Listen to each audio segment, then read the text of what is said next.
Sir, ഞാൻ ദയനീയമായി വിളിച്ചു. സാറും ചിരിച്ചു. ഇയാൾ പേടിക്കണ്ടോ പവി, കൊല്ലാനും തന്നെ ഞാൻ ആർക്കും വിട്ടുകൊടുക്കില്ല. അങ്ങനെ ബലിയാടാക്കാനല്ല തന്നെ ഞാനിവിടെ കൊണ്ടുവന്ന്. എൻ്റെ ലക്ഷ്യത്തിലേക്കുള്ളൊരു വഴി, അത് മാത്രമാ താൻ. ആളങ്ങനെ നിസ്സാരമായി പറഞ്ഞെങ്കിലും എൻ്റെ തലയ്ക്ക് ചൂട് പിടിച്ചു. ദേഹം മൊത്തം വിറയിൽ ബാധിച്ചു തുടങ്ങി. പരിഭ്രമിക്കേണ്ട, തനിക്കൊന്നും സംഭവിക്കില്ലടോ. തനിക്കെൻ്റെ ആമിയുടെ ചായയുണ്ട്. ആദ്യം കണ്ടപ്പോൾ ഇയാളെൻ്റെ ആമി തന്നെയാണെന്ന് വരെ ഞാൻ സംശയിച്ചു പോയി.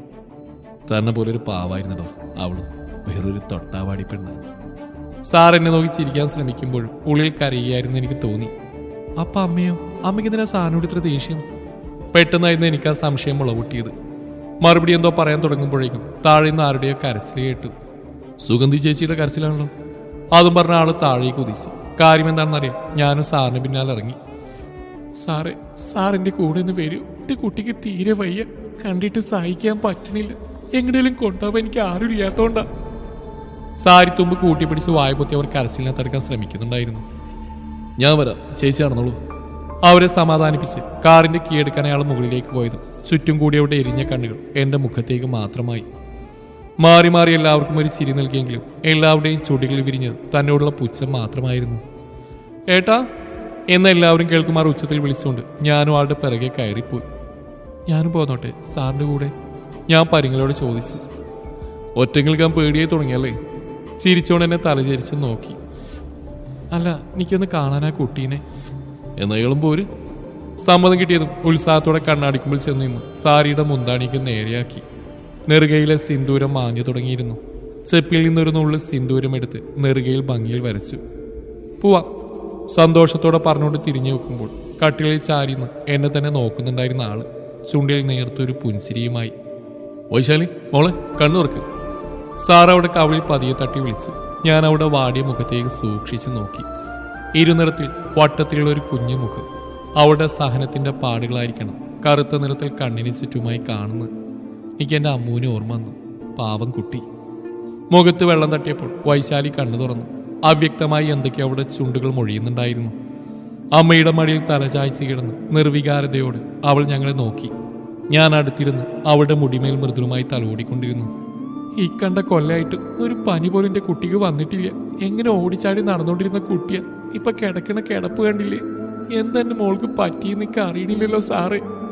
പദം പറഞ്ഞ് സുഗന്ധി ചേച്ചി കരഞ്ഞുകൊണ്ടിരുന്നു. അവരെന്തു പറഞ്ഞ് സമാധാനിപ്പിക്കണം എന്നറിയാൻ ഞാൻ സാറിനെ നോക്കി. അവളും എന്തോ വലിയ ആലോചനയിലായിരുന്നു. മോളെ, ഞാൻ വിളിച്ചു. അവൾ എന്നെ കണ്ണിമ വെട്ടാൻ നോക്കി കിടക്കുമായിരുന്നു. പെട്ടെന്ന് അവൾ ചാടി എണീറ്റു. അപ്പോഴും ആ ദൃഷ്ടികൾ എൻ്റെ മുഖത്ത് മാത്രമായിരുന്നു. എന്നെ അറിയോ? ഞാൻ ചോദിച്ചെങ്കിലും വീണ്ടും ആ നോട്ടം തന്നെയായിരുന്നു മറുപടി. പതിയെ അവൾ എന്നെ നോക്കിയതും ചെറുങ്ങനെ ചിരിച്ചു. ഒരു വേള ആ കണ്ണുകൾ സന്തോഷത്താൽ വിടരുകയും പിന്നെ പകപ്പോടെ അവൾ പിന്നോട്ട് മാറി അമ്മയുടെ മാറിൽ മുഖം പൂഴ്ത്തുകയും ചെയ്തു. മോളെ, ചേച്ചിയാ, സാറ് കല്യാണം കഴിച്ചോണ്ട് വന്ന ചേച്ചി. സുഗന്ധി ചേച്ചി അവൾക്ക് പറഞ്ഞു കൊടുത്തെങ്കിലും അതൊന്നും ശ്രദ്ധിക്കാതെ അവൾ എന്നെ തന്നെ തുറച്ചു നോക്കിക്കൊണ്ടിരുന്നു. ആമി ചേച്ചി, ആമി ചേച്ചി ഉറക്കെ വിളിച്ചുകൊണ്ട് അവൾ എനിക്ക് നേരെ വിരൽ ചൂണ്ടി. സുഗന്ധി ചേച്ചിയുടെ മുഖം പെട്ടെന്ന് വിളർന്നു. നോട്ടം സാറിലേക്ക് നീങ്ങുന്നു ഞാൻ കണ്ടു. അല്ല മോളെ, ഇത് ആ ചേച്ചിയല്ല, വേറെ ചേച്ചിയാ, അവരവളോട് പറഞ്ഞുകൊണ്ടിരുന്നു. ചിലപ്പോഴൊക്കെ ആ പേര് പറയുന്ന കേൾക്കായി ഇവള്. ഒരു ദിവസം കൊണ്ട് തന്നെ വലിയ കുട്ടിയായതാ രണ്ടാളും. അവരെന്നെ നോക്കി പറഞ്ഞു. നമുക്ക് മോള് നല്ലൊരു ഡോക്ടറെ തന്നെ കാണിക്കാം, ഞാനൊന്ന് അന്വേഷിക്കട്ടെ. ഇറങ്ങാൻ നേരം സാറ് പറഞ്ഞ് അവർക്ക് വലിയ ആശ്വാസമായിരുന്നു. സാറിന് പ്രത്യേകിച്ച് എന്തെങ്കിലും തോന്നിയോ ആ കുട്ടിയുടെ പെരുമാറ്റത്തിൽ? വരുന്ന വഴി ഞാൻ ചോദിച്ചു. മനസ്സിന്റെ താളം തെറ്റിയ അങ്ങനെ തന്നെ അല്ലേടോ. ഇന്നലെ തന്നെ ഞാനത് അറിഞ്ഞല്ലേ. പക്ഷെ ഇത് അങ്ങനെ എനിക്ക് തോന്നുന്നില്ല. ആമയുടെ മരണവും വൈശാലിയുടെ അസുഖം തമ്മിൽ എന്തോ ബന്ധമുണ്ടെന്ന് എൻ്റെ മനസ്സ് പറയണം. ഞാൻ പറഞ്ഞു. സാറ് കാറ് സൈഡാക്കി നിർത്തി. താനെന്താ അങ്ങനെ പറയാൻ കാരണം? എന്നെ കണ്ടപ്പോൾ ആമയാണെന്നാണ് വൈശാലി തെറ്റിദ്ധരിച്ച്. അതുകൊണ്ടാണ് ആ കുട്ടി അങ്ങനെയൊക്കെ പെരുമാറിയത്. ഒരു ദിവസത്തെ പരിചയം മാത്രമുള്ള ആമയെ ഇപ്പോഴും ഓർത്തിരിക്കുക വൈശാലി. അത് ഈ ഒരു അവസ്ഥയിൽ എനിക്ക് തോന്നണില്ല. ആ കുട്ടിക്ക് ഇങ്ങനെ തുടങ്ങിയിട്ട് എത്ര നാളെയും സാറിന് അറിയോ? കൃത്യമായിട്ട് അറിയില്ല, കാരണം എൻ്റെ അവസ്ഥയും മറിച്ചായിരുന്നില്ലല്ലോ. അതിനർത്ഥം ആമിയുടെ മരണശേഷമാണ് വൈശാലിക്കും വയ്യാണ്ടായത്, ശരിയല്ലേ?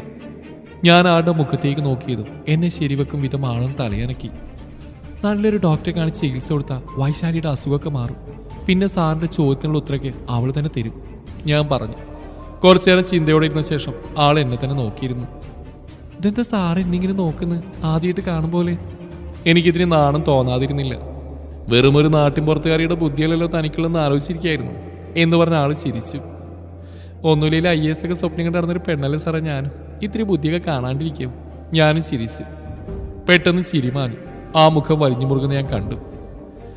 എൻ്റെ ആമിയുടെ ജീവനെടുത്ത് ഏത് കറുത്ത കരങ്ങളാണെങ്കിലും അവൻ്റെ അന്ത്യം എൻ്റെ ഈ കൈകളുകൊണ്ടായിരിക്കും. ഒരു നിയമത്തിനും വിട്ടുകൊടുക്കാതെ അവനെ ഞാൻ പറഞ്ഞയച്ചിരിക്കും അങ്ങ് യമലോകത്തേക്ക്.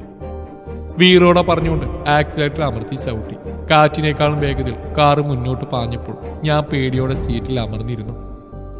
സാറിനൊരു കോഫി വേണമെന്ന് പറഞ്ഞപ്പോഴാണ് ഞാൻ അടുക്കളയിലേക്ക് ചെന്ന്. വൈശാലിക്ക് വയ്യാത്തോണ്ട് സുഗന്ധി ചേച്ചി ലീവായിരുന്നു. നീയുടെ സ്ഥിരമാക്കാൻ തന്നെ തീരുമാനിച്ചോ?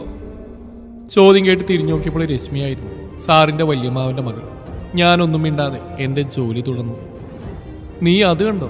ആ സ്റ്റെയർ കേസ്, അതിലൂടെ താഴേക്ക് വീണിട്ടാ പാർത്തന്റെ ആദ്യ ഭാര്യ മരിച്ചത്. പാവം, ഒന്നിച്ചൊരു ജീവിതം സ്വപ്നം കണ്ടിട്ടൊന്നും നടന്നില്ല. അല്ലേലും പറഞ്ഞിട്ടെന്താ കാര്യം? എല്ലാം അറിഞ്ഞുകൊണ്ട് എടുത്താടിയതല്ലേ പാർത്തന്റെ ജീവിതത്തിലേക്ക്. അപ്പൊ പിന്നെ വന്നത് അനുഭവിക്കുക, അത്ര തന്നെ.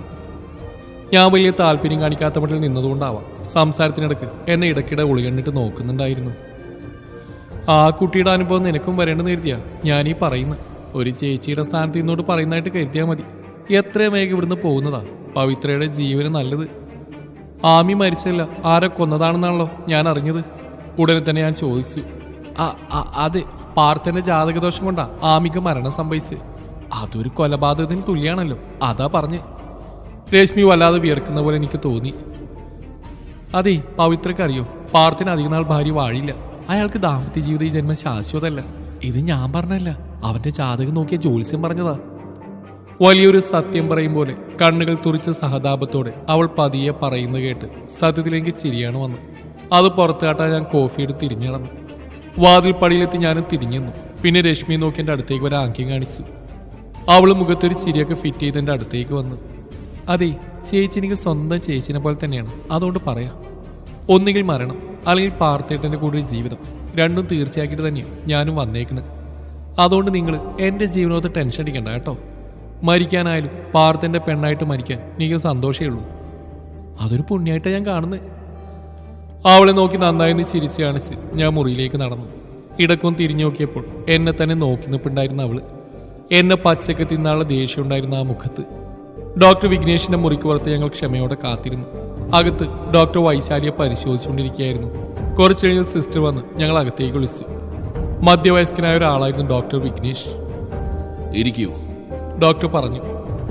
ഞങ്ങളിരുന്നു. വൈശാലി ആ മുറിയിൽ നിന്ന് മറ്റെങ്ങോട്ടോ മാറ്റിയിരുന്നു. ഒരിക്കലും താങ്ങാൻ പറ്റാത്തൊരു കാഴ്ചക്ക് സാക്ഷ്യം വഹിക്കേണ്ടി വരുമ്പോഴോ മനഃപൂർവ്വമല്ലാതെ താൻ കാരണം മറ്റൊരാളുടെ ജീവൻ അപകടത്തിലാവുകയോ അങ്ങനെയുള്ള സിറ്റുവേഷൻസിലാണ് സാധാരണയായി ഇത്തരത്തിൽ ഒരാൾ മാനസിക വിഭ്രാന്തി ഉണ്ടാവാറുള്ളത്. വൈശാലിയുടെ കാര്യത്തിലും അങ്ങനെ എന്തോന്ന് സംഭവിച്ചിട്ടുണ്ട്, ഡോക്ടർ പറഞ്ഞു. സാറിന്റെ മുഖത്തേക്ക് നോക്കി. എനിക്ക് തോന്നി അതേ സംശയമാണ് ഡോക്ടറും പറഞ്ഞത്. അങ്ങനെ എന്തെങ്കിലും ഉണ്ടായതായിട്ട് നിങ്ങളുടെ ഓർമ്മയിലുണ്ടോ? ഡോക്ടർ ഞങ്ങൾ മാറി മാറി നോക്കി. ഞങ്ങളുടെ ഒരു സംശയം മാത്രമാണ്. എൻ്റെ ഭാര്യ ആമി കുറച്ച് മാസങ്ങൾക്ക് മുമ്പ് മരണപ്പെട്ടിരുന്നു. ഒരപകട മരണം. അന്ന് വൈശാലി അവിടെ ഉണ്ടായിരുന്നു. മരണം നടന്ന് കുറച്ച് ദിവസങ്ങൾ കഴിഞ്ഞാണ് വൈശാലി മാനസികാസ്വാസ്ഥ്യം കാട്ടിത്തുടങ്ങിയെന്നാണ് ഇവർ പറയുന്നത്. സുഗന്ധി ചേച്ചിയെ നോക്കി സാറ് പറഞ്ഞപ്പോൾ അതിനെ ശരിവെക്കും വിധം അവരും തലകുലുക്കി. ശരിക്കൊരു ട്രീറ്റ്മെന്റ് കിട്ടിയിരുന്നെങ്കിൽ അവൾ എന്നേ സ്വഭാവത്തിലേക്ക് തിരിച്ചു വരുമായിരുന്നു, ഡോക്ടർ ഓർമ്മിപ്പിച്ചു. അവളുടെ അച്ഛനും തലക്ക് സുഖമില്ലാത്ത ആളായിരുന്നു. ആ പാരമ്പര്യ മോളും കാട്ടണമെന്നാ എല്ലാവരും പറഞ്ഞത്. ചികിത്സ കൊണ്ടൊന്നും ഫലില്ലാണ്ട് മൂപ്പര് പോയി. ഇപ്പം 6 കൊല്ലായി. സാരി തുമ്പുകൊണ്ട് മൂക്ക് തുടച്ചുകൊണ്ട് ചേച്ചി പറഞ്ഞു. ഞാൻ അവരെ സമാധാനിപ്പിച്ചുകൊണ്ട് പുറത്ത് തട്ടിക്കൊണ്ടിരുന്നു. വിഷമിക്കണ്ട, നമുക്ക് ഇന്ന് തന്നെ വൈശാലിയുടെ ട്രീറ്റ്മെന്റ് തുടങ്ങാം. അധികം വൈകാതെ തന്നെ അവൾ നമുക്ക് ആ പഴയ മെഡിക്കൽ കുട്ടിയായിട്ട് തിരിച്ചുകൊണ്ട് വരാം, ഉറപ്പ്, ഡോക്ടർ ഞങ്ങൾക്ക് വാക്കുന്നു. എനിക്ക് രശ്മിയെ ചില സംശയങ്ങളൊക്കെ ഉണ്ട്. സുഗന്ധി ചേച്ചിയെയും മോളെയും വീട്ടിലാക്കി വരുന്ന വഴി ഞാൻ പറഞ്ഞു. രശ്മി മാത്രമല്ല, അവിടെയുള്ള എല്ലാവരും ഇപ്പം എൻ്റെ സംശയദൃഷ്ടിയില്ല. എൻ്റെ അമ്മ പോലും. ആള് പറഞ്ഞിട്ട് ഞാൻ ഞെട്ടി. അമ്മ അങ്ങനെയൊന്നും ഒന്നും നമുക്ക് നിർവചിക്കാൻ പറ്റില്ല പവി. സത്യങ്ങൾ പലപ്പോഴും അങ്ങനെയാണ്. ചിരിച്ചുകൊണ്ട് കഴുത്തറുക്കുന്നവരെ നമുക്ക് ചുറ്റില്ല. അവിടെ ബന്ധങ്ങളില്ല, വെറും ബന്ധനങ്ങൾ മാത്രം. സാറ് പറഞ്ഞപ്പോൾ അത് വലിയൊരു ശരിയാണെന്ന് എനിക്കും തോന്നി. ഞാനിവിടെ വന്നിട്ട് ഇന്നേക്ക് 1 മാസം കഴിഞ്ഞു. അതിനർത്ഥം എൻ്റെ പകുതി ജോലി കഴിഞ്ഞു എന്ന്. ബാക്കി കൂടി കഴിഞ്ഞാൽ ഞാനിവിടുന്ന് വിട പറയും. ആരോടും പ്രത്യേകിച്ച് ഒരു യാത്ര പറച്ചിലിൻ്റെ ആവശ്യമില്ലെങ്കിലും എന്തോ ഓർക്കുമ്പോൾ മനസ്സിന് വല്ലാത്തൊരു ഭാരം പോലെ. വെറുതെ ഒന്ന് താലിയെ തലോടി. നെറുകയിലെ സിന്ദൂരത്തെ വെറുതെ ഒന്ന് ഓർത്തു. എന്തിനെന്നറിയാതെ ചങ്കൊന്ന് പിടച്ചു, കണ്ണൊന്നിറഞ്ഞു. ഇവിടെ ഇപ്പോഴും വർഷമാണല്ലോ, എന്നാടോ ഇതൊക്കെ ഒന്ന് പെയ്തൊഴിയുന്നേ? പെട്ടെന്നായിരുന്നു ആ ചോദ്യം. എൻ്റെ ചിന്തകൾക്കിടയിൽ ആളുടെ വരവ് ഞാൻ അറിഞ്ഞില്ലായിരുന്നു. ഞാനൊന്ന് പുറകോട്ട് മാറി ആ മുഖത്തേക്ക് നോക്കി വെറുതെ ഒന്ന് ചിരിക്കാൻ ശ്രമിച്ചു. വീടും വീട്ടുകാരൊക്കെ വല്ലാണ്ട് മിസ് ചെയ്യുന്നുണ്ടല്ലോ തനിക്ക്? സാറിലിടും, ഏകദേശം നാളത്തോടെ നമുക്ക് പറഞ്ഞതിനുള്ള ഉത്തരം കിട്ടും. നാളെയല്ലേ വൈശാലിക്കുട്ടി ഡോക്ടർ ചെല്ലാൻ പറഞ്ഞ ദിവസം? അങ്ങനെയാണെങ്കിൽ തനിക്ക് അധികം വൈകാതെ തന്നെ തിരിച്ചു പോവാം. 2 മാസത്തെ അഗ്രിമെൻ്റ് ഒന്നും കാത്തിരിക്കേണ്ടി വരില്ല. എന്നെ ആശ്വസിപ്പിക്കാനാണ് സാറ് പറഞ്ഞെങ്കിലും എൻ്റെ മനസ്സിനെ അത് കൂടുതൽ തളർത്തുകയാണ് ചെയ്തത്. എന്തിനാണ് ഈ പേരറിയാത്ത നൊമ്പരുമെന്ന് എനിക്ക് മനസ്സിലാവുന്നില്ലല്ലോ എൻ്റെ കൃഷ്ണ. സത്യം പറഞ്ഞാൽ തന്നെ കണ്ടുമുട്ടിയിൽ ഇപ്പോൾ ഏറ്റവും കൂടുതൽ സന്തോഷിക്കുന്നത് ആരാന്നറിയത് എനിക്ക്? എൻ്റെ ആമയായിരിക്കും. അവളുടെ ആത്മാവിൻ്റെ സന്തോഷത്തിന് വേണ്ടി എനിക്ക് നൽകാവുന്നതിൽ വെച്ച് ഏറ്റവും വലിയ സമ്മാനമായിരിക്കും അവളുടെ ഘാതകൻ്റെ മരണം. അവൾക്ക് വേണ്ടി, ഞങ്ങളുടെ പൊലിഞ്ഞുപോയ സ്വപ്നങ്ങൾക്ക് വേണ്ടി, ഞങ്ങൾക്ക് പിറക്കാതെ പോയ ഞങ്ങളുടെ കുഞ്ഞുങ്ങൾക്ക് വേണ്ടി ഞാനത് ചെയ്തിരിക്കും. അവൻ്റെ ചോര ഈ മണ്ണിൽ വീഴ്ത്തിയിരിക്കും. വിട പറഞ്ഞു പോയെങ്കിലും ആമിയോട് സാറിനുള്ള അടങ്ങാത്ത പ്രണയത്തിൻ്റെ ആളിക്കത്തിലായിരുന്നു ഞാൻ അവിടെ കണ്ടത്. ആ അഗ്നിയെ ശമിപ്പിക്കാൻ എൻ്റെ കണ്ണീരിനും കഴിയില്ലെന്ന് തിരിച്ചറിയുകയായിരുന്നു ഞാൻ. ഡോക്ടറുടെ സാന്നിധ്യത്തിലാണ് വൈശാലി അവളുടെ ഉപബോധ മനസ്സിനെ ഞങ്ങൾക്ക് മുമ്പിൽ തുറന്നു വെച്ചത്. നേരിൽ കാണേണ്ടി വന്ന ആമിയുടെ മരണരംഗം അവൾ ഞെട്ടലോടെ വെളിപ്പെടുത്തി. ഞാൻ സംശയിച്ചത് സത്യമായിരുന്നു. അവൾ ഉച്ചരിച്ച പേര് രശ്മിയുടേതായിരുന്നു. സാറിൻ്റെ കണ്ണുകൾ കോപം കൊണ്ട് ജ്വലിച്ചു. അതിൽ നിന്നും വമിച്ച അഗ്നിനാളങ്ങൾക്ക് സർവ്വവും ചുട്ട് ചാമ്പലാക്കാൻ തക്ക ശക്തിയുള്ളതായി എനിക്ക് തോന്നി. എങ്ങനെയാണ് വീട് വരെ എത്തിയെന്ന് എനിക്കിപ്പോഴും നിശ്ചയമില്ല. ആളുടെ കാറ് നിരത്തിലൂടെ ഓടുകയല്ല, വായുവിലൂടെ പറക്കുകയായിരുന്നു. ഡോറ് വലിച്ചു തുറന്ന് അകത്തേക്ക് പാഞ്ഞു ചെന്നു. വലിയ ഹാളിന് ഒത്ത നടുവിൽ നിന്നുകൊണ്ട് ഉറക്കെ അലറി വിളിച്ചു, രശ്മി! ശബ്ദം കേട്ട് ഓടിയെടുത്തവരിൽ രശ്മിയും ഉണ്ടായിരുന്നു. അവളുടെ കണ്ണുകളിൽ ഭയത്തിന്റെ നെരിപ്പോട് ഞാൻ കണ്ടു. ചോദ്യവും പറച്ചിലൊന്നും ഉണ്ടായില്ല. നേരെ ചെന്ന് സാർ അവിടെ കഴുത്തിന് കുത്തിപ്പിടിച്ചു. നീയാണോടി എന്റെ ആമിയെ കൊന്ന് പറയാൻ? ശ്വാസം കിട്ടാതെ ഞരമ്പുകൾ വലിഞ്ഞ് കണ്ണുകൾ തുറിച്ച് കിടന്ന് പിടയുമ്പോഴും സാർ അവളിൽ പിടിമുറുക്കിക്കൊണ്ടിരുന്നു. തടയാനായി പലരും മുന്നോട്ട് ചെന്നെങ്കിലും ആളുടെ ദഹിപ്പിക്കുന്ന ഒരു നോട്ടം മതിയായിരുന്നു അവരെ പിന്നോട്ട് വലിക്കാൻ. വേണ്ട ഏട്ടാ, അവളെ കൊല്ലേണ്ട. ഞാൻ കരച്ചിലോടെ സാറിൻ്റെ കയ്യിൽ പിടുത്തമിട്ടെങ്കിലും സാർ എന്നെ ദേഷ്യത്തോടെ തള്ളി താഴേക്കിട്ടു. പക്ഷേ എനിക്ക് ആ മനുഷ്യനെ യഥാർത്ഥത്തിൽ ഒരു കൊലയാളിയായി കാണാൻ കഴിയുമായിരുന്നില്ല. വീണ്ടും ഭ്രാന്തമായ ലോകത്തേക്ക് ആളെ പറഞ്ഞുവിടാൻ കഴിയുമായിരുന്നില്ല. വീണെടുത്തുനിന്ന് ഞാൻ വീണ്ടും എണീറ്റോടി. ആ കാലുകളിൽ മുറുകെ പിടിച്ചു. വേണ്ടെന്ന് യാചനയുടെ ഭാഷ്യത്തിൽ പറഞ്ഞെങ്കിലും അതൊന്നും ചെവിക്കൊള്ളാതെ അവളുടെ അവസാന ശ്വാസത്തിന് വേണ്ടിയുള്ള ആവേശത്തിലായിരുന്നു സാറ്. അവളെ വിട്ടേ കേട്ട കൊല്ലണ്ട, അവൾക്കുള്ള ദൈവം കൊടുത്തോളൂ. കരഞ്ഞുകൊണ്ട് ഞാൻ കൂടുതൽ ബലമായി കാലിലെ പിടിമുറുക്കി. അതിലാൾക്ക് അടിയൊന്ന് പതറി. രശ്മിയുടെ കഴുത്തിലെ പിടിയൊന്ന് അഴിഞ്ഞു. അവൾ അവശയായി ചുമച്ചുകൊണ്ട് ശ്വാസമെടുക്കാൻ പാടുവിട്ട് താഴേക്ക് ഇരുന്നു പോയി. സാറിന്റെ ദേഷ്യം മുഴുവൻ എന്നിലേക്കായി. വർദ്ധിച്ച കോപത്തോടെ നിലത്തിരുന്ന് എന്നെ പിടിച്ചു നിർത്തി ഇരുകവളിൽ ആഞ്ഞടിച്ചു. അടിയുടെ ആഘാതത്തിൽ ഞാൻ നിലത്തേക്ക് വേച്ചുപോയി. നീ ആരടി എന്നെ ഉപദേശിക്കാൻ? എന്റെ കാര്യത്തിൽ ഇടപെടാൻ എന്ത് അവകാശം കിട്ടി നിനക്ക്? ഈ താലിയുടെ ബലത്തിലാണ് നീ ഇതൊക്കെ ചെയ്യുന്നെങ്കിൽ ഇനി ഇത് നിന്റെ കഴുത്തിൽ വേണ്ട, ഞാനിതങ്ങ് അഴിച്ചെടുക്കുക. പറഞ്ഞു മുഴുമിക്ക് മുമ്പേ എന്റെ കഴുത്തിലെ മഞ്ഞച്ചരട്ട് പൊട്ടിച്ചെടുത്ത് ദൂരെ കളഞ്ഞു സാറ്. അവകാശത്തോടെ ആഗ്രഹത്തോടെ കെട്ടിയതല്ലെങ്കിലും എന്റെ ചങ്ക് പിടഞ്ഞുപോയി, രക്തം പൊടിഞ്ഞുപോയി. ഇവൾ ആരാന്നറിയ നിനക്ക്? എന്റെ ആമിയെ, എന്റെ പ്രാണനെ ഇല്ലാതാക്കിയവളാ, എന്റെ ജീവിതം തകർത്തവളാ.